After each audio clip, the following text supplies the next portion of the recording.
Now we're going to take a closer look at the man who may be President Trump's most influential advisor. His name is Steve Bannon. He's the force behind many of Trump's early moves, a member of the National Security Council. And he's in the spotlight now as controversial comments he made on his Breitbart radio show are resurfacing.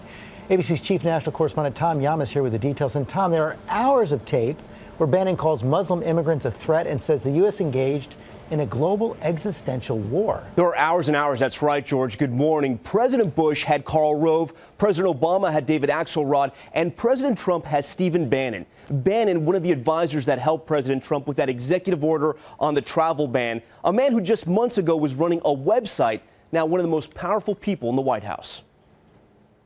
As President Trump pushes forward with his plan to change the country, the spotlight is growing on one of his most influential and controversial advisors, Stephen Bannon.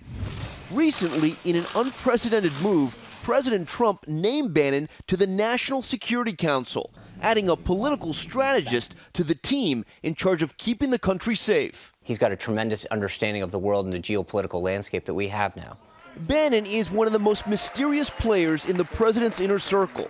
He's usually seen wearing a field jacket, a bit rumpled, and almost never does interviews. But when he does, they're mostly with pro-Trump reporters. We need to have a fight in the Republican Party for the soul of the conservative movement. I agree with you. For years, Bannon, who ran the alt-right news site Breitbart, called for a GOP revolution.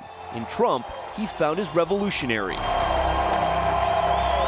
On his radio show, Bannon shared a worldview that mirrors what President Trump said on the campaign trail and now in office.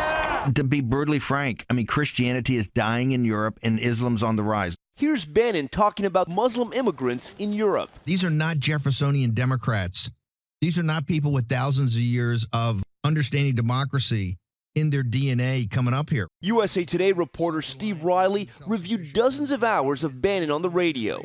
It's apparent that he views the world as in some type of civilizational conflict in which the Judeo-Christian West and other forces are competing for resources. Bannon, a former naval officer, made a fortune at Goldman Sachs and as an investor in the Seinfeld franchise.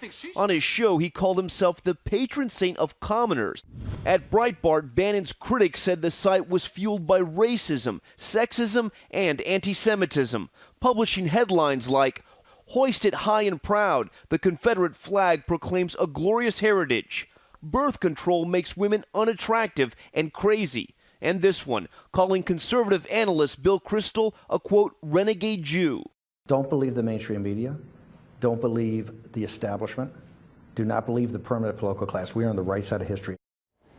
Now, Bannon is also playing the role of bulldog for the president, telling the New York Times the media is the opposition party and should, quote, keep its mouth shut and just listen. And Bannon also jokingly referred to himself, George, as Darth Vader. Some others have said something like that as well. Let's bring in John Carl and talk a little bit more about this. And John, Bannon also the driving horse behind this executive order banning temporarily this travel from 7 majority Muslim nations. I want to play part of this radio interview he did a while back, which illuminates that. Well, I think we need to do two things, or three things. One is we need to put a stop on refugees until we can vet.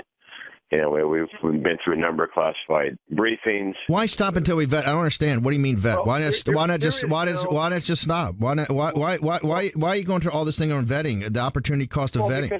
Vetting's important because we don't know. Why? No, you only vet. Commander. You only vet if you're going to let them in. Why even let them in? And John, this executive order has made Bannon much more of a target in Washington. Oh, no question about it. Look, Republicans on Capitol Hill already looked at Stephen Bannon warily because he has been quite frank that he has no loyalty to the Republican Party as we know it. He wants to break the Republican Party as we have known it, create a new party that is more populist, that is more based on American workers. But this has been a very controversial move, not just for the order itself, but for the way it has been rolled out. And Tom, his place inside the Trump world. I want to put up a cartoon right now, which is circulating on the web, thousands and thousands of likes right there. You see Steve Bannon, sort of the puppet master behind President Trump. Very loyal to the president, but that's the kind of thing that's going to get President Trump upset. That's something he won't like, and whether it's Trump Tower or the White House, anyone who works for Donald Trump knows he's the boss and he gets all the credit. I will say this, whether it was a debate against Hillary Clinton or whether it was a major speech, a lot of times the one person who was waiting in the wings for Donald Trump after those big moments was Steve Bannon. He's so loyal. The nationalistic, populistic themes, whether it be about immigration or talking about the forgotten man and women, we hear that from President Trump a lot now. That all comes from Steve Bannon. He's been saying those things for years. We're going to hear a lot more about him. Tom, John, thanks very much.